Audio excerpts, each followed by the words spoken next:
we started the week by checking in with one member of the Real Montana delegation that's in China all week long. They were in Inner Mongolia. I think they called day one from Beijing. I think now they're in Shanghai. But anyway, now we've got Dillon, Montana rancher Brian Mussard joining us on the line right now. Hey, tell us how the week's been.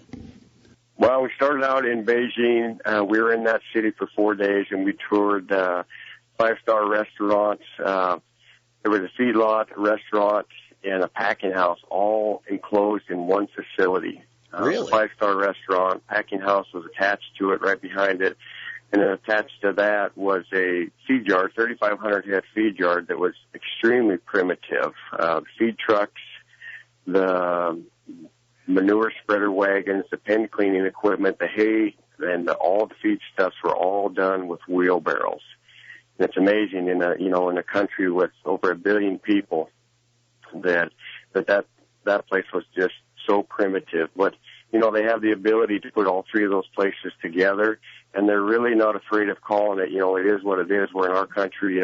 We like to separate the packing house from the feed yard and from the 5-star restaurant, and these people aren't afraid to, expose, it is what it is. We feed cattle, we feed them resources from the ground.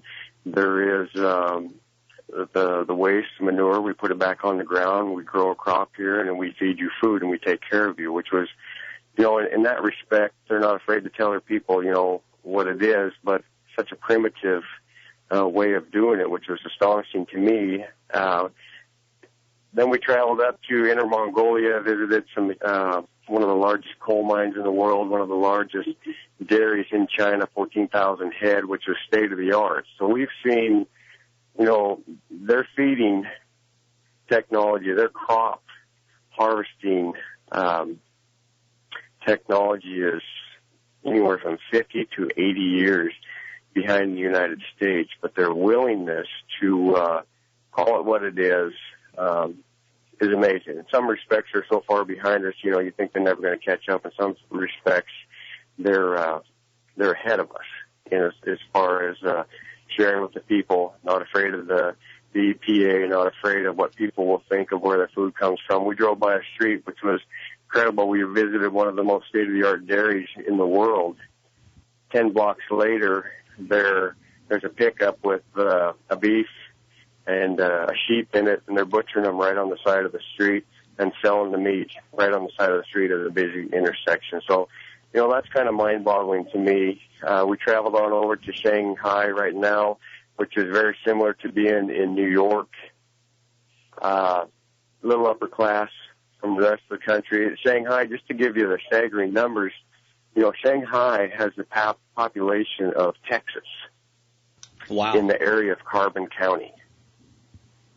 Very interesting. Yeah, that's incredible. The numbers are unreal. Well, the other thing, I guess my biggest takeaway is their liability to take care of their people, the basic human need, outweighs their leveraging on trade.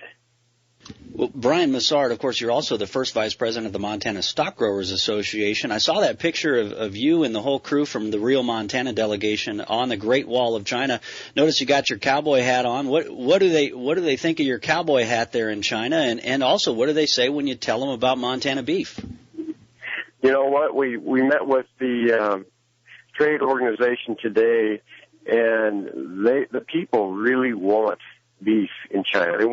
They want U.S. beef. They feel very safe about it, which is, that was interesting for us to hear. But the kind of beef that we think that they're going to want to import, as Montana ranchers, we think that, once they get some of our good beef, they'll never change. But these guys are 20 years away from ordering New York strips.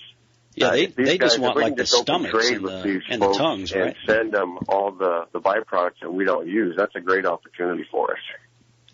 Yeah, that is incredible. Yeah, because a lot of people forget that when it comes to trade. They think, they're just, when we have that foreign trade, they're just they're just taking all the good cuts and raising the prices for the rest. But in reality, they take the pieces that we don't want typically here in the United States and in Montana, and that's what they're buying for a lot of these products.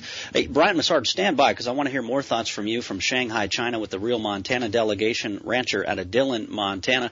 We'll come back to him and then hear from Jeff Laszloffy right after we hear 60 Seconds Around Montana with Brian Bennett. Thursday, National Transportation Group, TRIP, released a list of what it calls Montana's top 20 transportation challenges with a combined price tag of $7.4 billion. They include road and bridge deterioration, inadequate capacity, and needed safety improvements. Only $1.2 billion in federal, state, and local money is available. The Montana High School Association is shelving a proposal to allow transgender student athletes to compete on the team that matches their gender identity.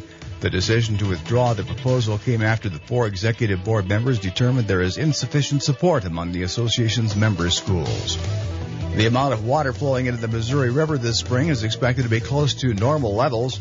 The U.S. Army Corps of Engineers will continue to monitor mountain snowpack levels and spring rain forecasts.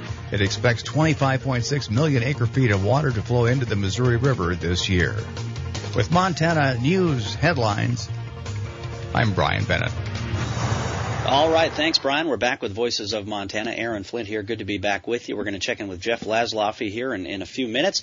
But first, we're going back to Shanghai, China, where the Real Montana delegation has been spending their whole week touring the country of China.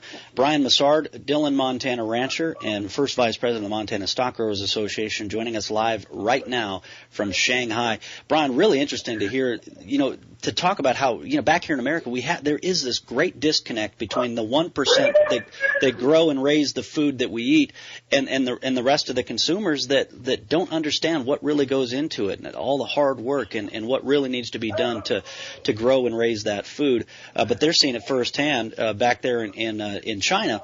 What do you take away from this trip? At the end of the day, this whole group of Montanans are there.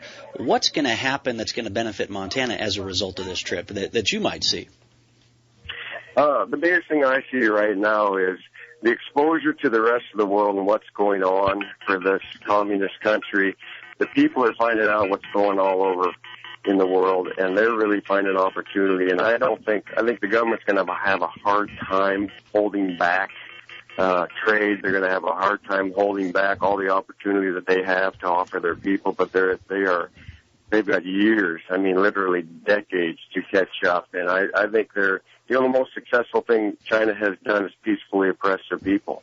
But I think that's changing. The younger generation is going to force them to open up and loosen up, and everybody's going to be a winner trading with China, whether we even trade with China or not, because they're right now they're using beef kind of as a political football. There's no reason not to trade beef. The pork industry, they revere the pork industry like we revere our beef industry here. Beef is not real high on the list over here, but they're trading beef with other countries right now. And that opens up opportunities for us, because that'll leave voids here in the States, that'll leave voids in other countries that we can fill. So I just think the long-term outlook for beef and other cereal grains and stuff is huge in China, because they're so far behind with their infrastructure.